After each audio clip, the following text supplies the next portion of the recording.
and gentlemen. The biggest name. You're locked into JJ and Alex. With the insight and analysis on the teams you can't live without. Presented by G2G Bars. This is 97.5, the KSL Sports Zone.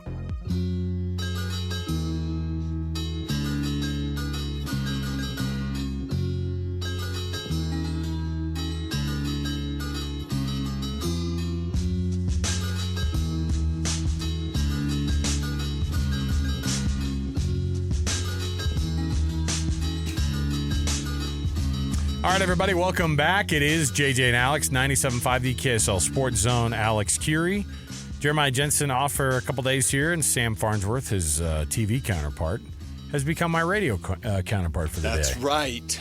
Tough commute. Look after what happens when you take vacation. Tough commute after the show to walk downstairs for you, but you know this is the life we lead. It's brutal. Have to look. We've been. You covered the. Did you cover the Avalanche when you worked in Denver? Yeah. At TV station. So. The hockey version of fandom it's a different level, right? Totally different. Totally different animal.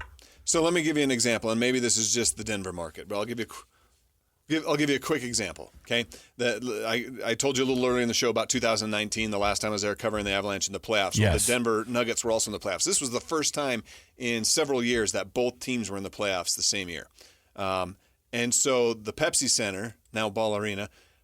Every night it was either a Nuggets game or an Avs game. The Avs atmosphere was electric 30 minutes before puck drop. Totally packed. They were ready for a show, ready for some hockey.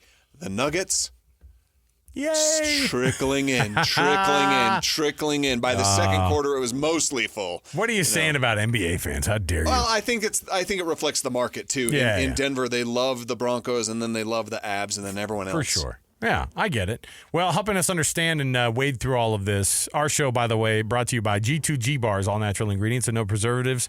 Make the G2G Bar perfect for anybody who needs a quick, tasty, nutritious boost. Tom Callahan, host of Locked On Hockey Club podcast. Yes, the Locked On Network is locked on everywhere, it seems like, right? Tom Callahan joining us on the program to help us through these new days for us as hockey fans here in the state of Utah.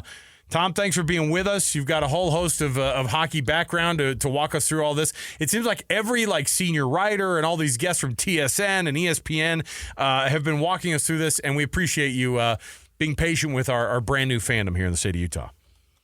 Well, first of all, thank you for having me on. And you know what? That's kind of the most exciting thing. In my career, I've actually had a chance to help start a few franchises up on the business side. It's an incredible bond that, cities form with their sports teams. And as you mentioned, hockey fans tend to go above and beyond. Tom, what was your first impressions and just reactions to just everything that's happened, right? With the sale of the team moving here, and the fan welcome at a packed Delta Center, the way Utah is embracing NHL. Just what have been your impressions and reactions so far?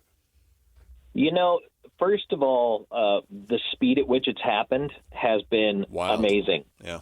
Going from the Coyotes wrapping up the season in Arizona to, just from there, it was Mach 3 with your hair on fire. Suddenly, the ball is rolling so fast that, you have a franchise that ends up moving to Utah, and then the next thing you know, it's absolutely insane the speed at which it happened.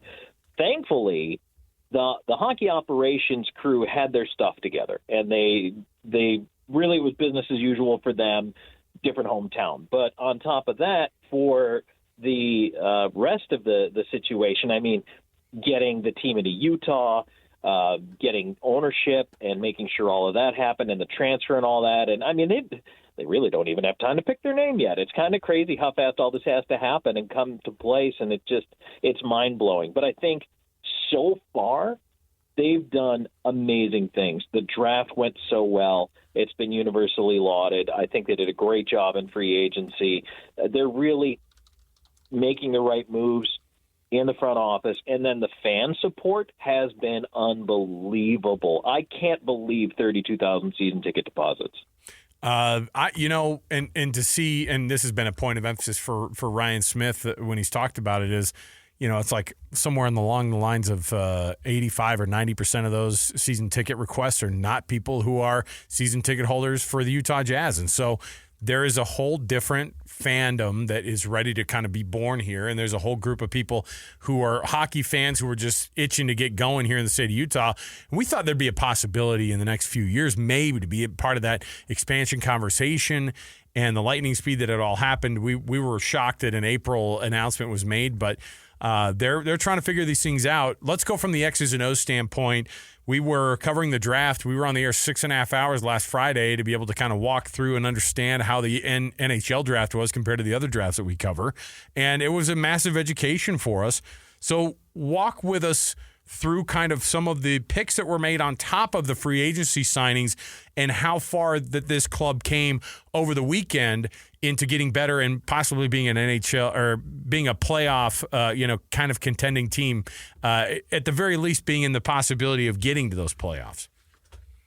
Well, it's nice to have the solid foundation you had to begin with coming up in the Coyotes. I know they weren't a playoff team, but they had a lot of building blocks in place, and it has been a rebuild for that franchise now moving to Utah. Going into the draft, a lot of talk centered on, number one, the draft itself being very top-heavy with quality defensemen. Number two, Utah was going in with nobody really under contract yet on defense, and the forward core was fairly stocked. So heading in, everybody, I think, was hedging their bets towards Utah taking a defenseman. That didn't happen. And as we saw play out over the 48 hours of the draft, the Friday and Saturday, and then the moves made that you referenced, the trades, and then what we saw even a little more in free agency, picking not one but two forwards in the first round, I think was a little surprising until you saw them pick up Sergachev in a trade with the Lightning, until you saw them get John Marino to come over on the defense. And then you went, the light bulb went off. The plan was a little different than maybe trying to get better defensively through the draft. So they acquired NHL-ready defensemen, which in my opinion, I'm a defense wins championship, guys. I think that's what it takes to win. You have to have good goaltending and very good defense. And so Utah can put the puck in the net. They don't have trouble scoring goals, but now they pick up a couple of guys who down the road, Tija Ginla, I think is going to be amazing. Great hockey bloodline. His dad, Jerome McGinley, just almost – you talk to anybody about Jerome McGinley, and whether they watched him play for them or against them, they were fans of his game, of his style, of the man himself. So that's absolutely huge. And I just think that Utah has done such a good job building the depth that coming into the season initially, before all of this, I had them kind of breaking into that cusp of maybe competing for one of those last playoff spots, not quite getting there yet. But now I think this season they're going to be in the conversation for it. So, Tom, you bring up a great point there. On Sunday we had the chance to talk with Bill Armstrong for a little bit. He had some availability, and multiple times he mentioned the phrase temper expectations. He's trying to remind fans and us in the media who are excited about having hockey here, about having an NHL team, anything they say or do gets us excited. He's trying to remind us that it's a process still. Having said that, with the moves that they've made, with what they already had on roster down in Arizona, how close are they to having that window of competition opening, of legit competition in the Stanley Cup playoffs?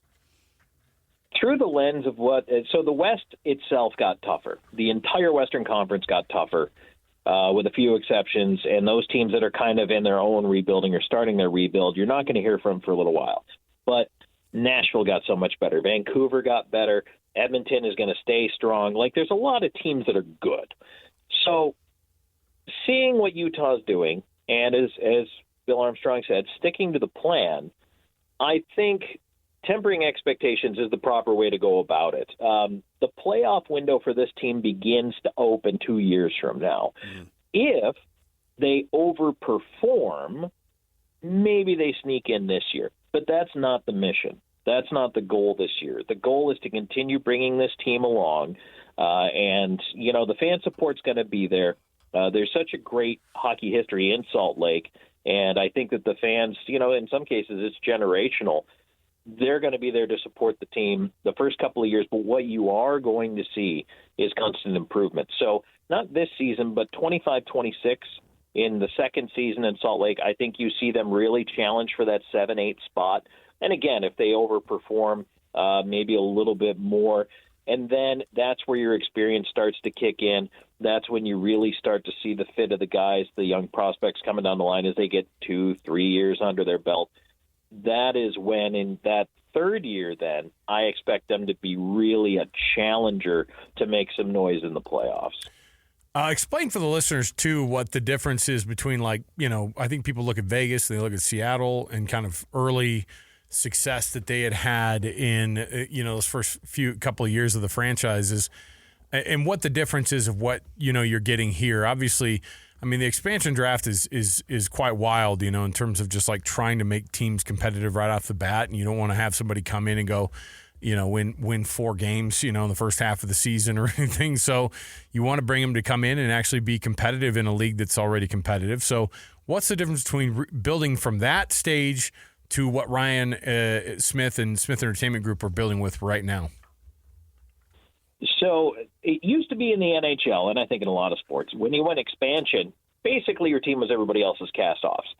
And when teams came in like the Columbus Blue Jackets and the Ottawa Senators, they were doormats for a while until they figured it out, and it took years. Well, this is an established hockey operations group. It's an established NHL roster. So you're inheriting all of that. What the difference is that the Coyotes, when they were in Arizona, had entered a rebuild phase a couple of years ago and are coming up from the bottom.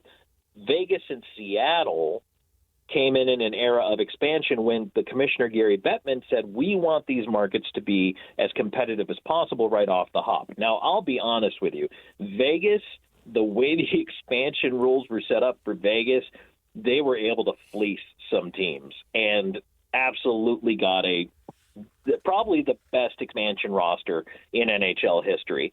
And it showed. They made a crazy run to the Stanley Cup final, and they did end up losing, but what a ride. And now they end up lifting the cup in year 6. Seattle chose a little bit different route.